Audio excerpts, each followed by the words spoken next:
Morning, students. I hope you all are fine and given your exam properly and honestly. Today, I am going to tell you a story about two partridges and the sea. Partridges are the kinds of birds जिन्हें हम लोग हिंदी में तीतर भी बोलते हैं. So, there were two partridges, a husband and wife lived near the sea. कहाँ रहते थे? Near the sea. The wife had laid 5 eggs near the sea. How many eggs? 5 eggs. One day they needed to travel to a distant land. एक दिन की बात है, उन्हें कुछ दूर ट्रैवल करना था. Before leaving, the husband instructed the sea to take care of the eggs for them. जाने से पहले husband ने instruct किया था sea को to take care of their eggs in the absence of them. He said, "Dear sea, due to an emergency, we need to travel to our relative who lives far away. In our absence, take care of the eggs. Remember, we should find them safe and sound when we return, or else we will empty you of all your water." What did the male partridge say to the sea? कि हम लोगों के absence में हमारे eggs का ख्याल रखिएगा, but make sure अगर हम लोग वापस आएंगे and if we will not get our eggs safe, what we are going to do? We will empty you of all your water. हम लोग आपके water को खाली कर देंगे. The sea agreed. Sea agree हो जाए. When the partridges returned, they could not find the eggs. Horrified, they screamed at the sea. They cursed it. क्या होता है जब partridges return होते हैं, जब वापस आते हैं तो उन लोगों को eggs नहीं मिल पाता है. Eggs were misplaced. Horrified, they screamed. Screamed underline कर लीजिए. SCREAMED मतलब चिल्लाना. वो लोगों ने सी के ऊपर चिल्लाया. They cursed it. Underline this word also. Cursed CURSED cursed मतलब अभिशाप देना, बद्दुआ देना. On its part the sea searched for the eggs but in vain. क्या होता है?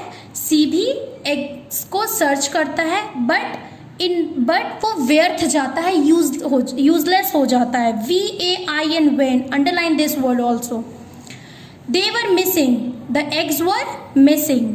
It could not understand where they had vanished. वो समझ नहीं पा रहे थे कि एग्स कहाँ डिसअपियर्ड हो गया था. Vanish. Underline this word. VANISHED vanished मतलब गायब हो जाना. The partridges declared, "We are going to empty you." So saying, the two birds began to empty the sea by taking out water drop by drop in their beaks. So what happened? When they did not get their eggs back, partridges ने क्या किया? As a punishment, उन लोगों ने start कर दिया sea को empty करना. How? By taking out water drop by drop in their beaks. Small birds saw this strange sight. Being curious, they asked, "What are you doing?" So कुछ छोटे birds भी वहाँ से गुजर रहे थे and they also saw this कि ये लोग क्या कर रहे हैं and it was looking very strange. So being curious, वो लोग भी पूछते, "What are you doing?" The partridges replied, "We are punishing the sea." क्या partridges ने रिप्लाई किया? कि वो लोग सी को पनिश कर रहे हैं. Why? Because it failed to keep its promise of looking after their eggs in the absence of them. The small birds too joined the partridges. After a while, some big birds saw this. They too joined in, and this continued for several weeks. One day, Garuda कौन है? एक divine bird है Hindu mythology में. Who carries Lord Vishnu. Garuda came and asked the bird. एक बार की बात है, birds वो आते हैं और बर्ड्स से पूछते हैं, "What are you doing?" तुम लोग क्या कर रहे हो? All the birds replied in chorus, "Emptying the sea of all its water." क्या बोलते हैं सब बर्ड्स एक साथ? कि हम लोग मिलकर सी के पानी को एम्प्टी कर रहे हैं, खाली कर रहे हैं. Garuda smiled and said, "You are certainly fools to think that you will be able to accomplish this task emptying." Underline this word, okay? So Garuda smile करते हैं एंड ही सेड कि तुम लोग सही में एक फूल हो, एक स्टूपिड हो, एक बेवकूफ बर्ड्स हो। क्या तुम्हें लगता है कि तुम लोग ये टास्क को अकम्प्लिश कर पाओगे? What is the meaning of accomplish? या अंडरलाइन दिस वर्ड। अकम्प्लिश का मतलब होता है कंप्लीट करना। You will never be able to do it, तुम लोग ये कभी नहीं कर पाओगे। The sea is vast and infinite. Vast का मतलब मैंने पीछे बताया था क्या होता है, बिग, बहुत बड़ा, और इनफाइनाइट, ठीक है। Replied, unlike what you think, we know that we will be able to do it since we have determination and perseverance.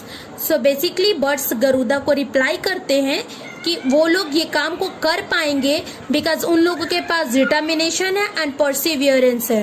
Perseverance का मतलब दृढ़ता होता है, मतलब continued efforts in despite of difficulties in achieving success. Okay, underline this, determination and perseverance.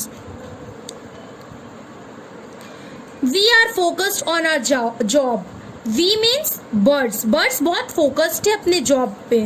ये birds बोलती है गरुदा को। Garuda thought, let me go and ask Lord Vishnu to help them. Garuda सोचते हैं कि उन्हें लॉर्ड विष्णु के पास जाकर ये सब बात बतानी चाहिए ताकि लॉर्ड विष्णु सी का और ये बर्ड्स का हेल्प कर पाए। If he agrees to help and tells the sea where the eggs are, it can find and return them to the partridges. क्या बोलते हैं कि अगर वो लॉर्ड कृष्णा एग्री हो जाते हैं हेल्प करने के लिए बर्ड्स का और ये बता देते हैं लॉर्ड कृष्णा सी को कि एग्स कहाँ हैं, तो एग्स क्या कर देंगे, पैट्रिजेस को उसका एग्स वापस कर देंगे and this way all the birds will be saved from their hard and impossible work of the emptying the sea. Impossible को अंडरलाइन कर लीजिए आप लोग। और इस तरीके से क्या होगा, इस वे से क्या होगा, जितने भी बर्ड्स है वो हार्ड वर्क से और जो ये सी को खाली करने का इन लोगों का थॉट है, जो वर्क है, इससे ये लोग बच जाएंगे, सेफ हो जाएंगे। He then went and told Lord Vishnu the whole story. वो जाकर सब स्टोरी लॉर्ड विष्णु को बताते हैं। The Lord listened to everything patiently. वो बहुत ही पेशेंटली, बहुत ही कामली सब चीज को सुन रहे होते हैं। Then he replied, unlike what you think, Garuda, the birds are not foolish. Birds foolish नहीं हैं। They are showing the spirit of being focused and determined. वो लोग क्या दिखा रहे हैं कि कैसे फोकस्ड होना चाहिए अपने काम को लेकर, कैसे डिटरमाइंड होना चाहिए अपने वर्क को लेकर। These are the qualities every being must possess. और ये सब क्वालिटीज हर एक ह्यूमन बींग्स में होनी चाहिए। I am very pleased with these birds. Please underline कर लीजिए आप लोग भी, मतलब और पोजेज ऑल्सो। ये लॉर्ड विष्णु बहुत ज्यादा खुश हैं बर्ड्स से बिकॉज उन बर्ड्स से उनके डिटर्मिनेशन, उनके फोकस्ड को देखकर अपने वर्क के प्रति। Hence, I will help the sea in finding the eggs so that they can be returned to the partridges, and this way the birds will be safe of their hard work. So, आप story में क्या पढ़ा आप लोगों ने? That the partridges, small birds and big birds were determined to empty the sea. They knew that the sea was vast and infinite, but they were sure that their focus, determination would lead to success. वो लोग sure थे कि उन लोगों का focus और determination success की ओर लेकर जाएगा। And even Lord Vishnu admired their efforts and decided to help them. So what is the moral of the story? That we should be determined and focused to our work. हम लोगों को determined होना चाहिए और focused होने चाहिए हमारे work में। We need to preserve hard, ठीक है, and success comes only to those who are focused. Success उन्हीं के पास आता है जो अपने काम में बहुत फोकस्ड होते हैं, बहुत डिटरमाइंड होते हैं। Okay, thank you. What you have to do students, you have जो मैंने आप लोगों को अंडरलाइन करवाया है वर्ड्स, उन सब वर्ड्स को आपको अपने मॉरल साइंस कॉपी में लिखना है। Thank you.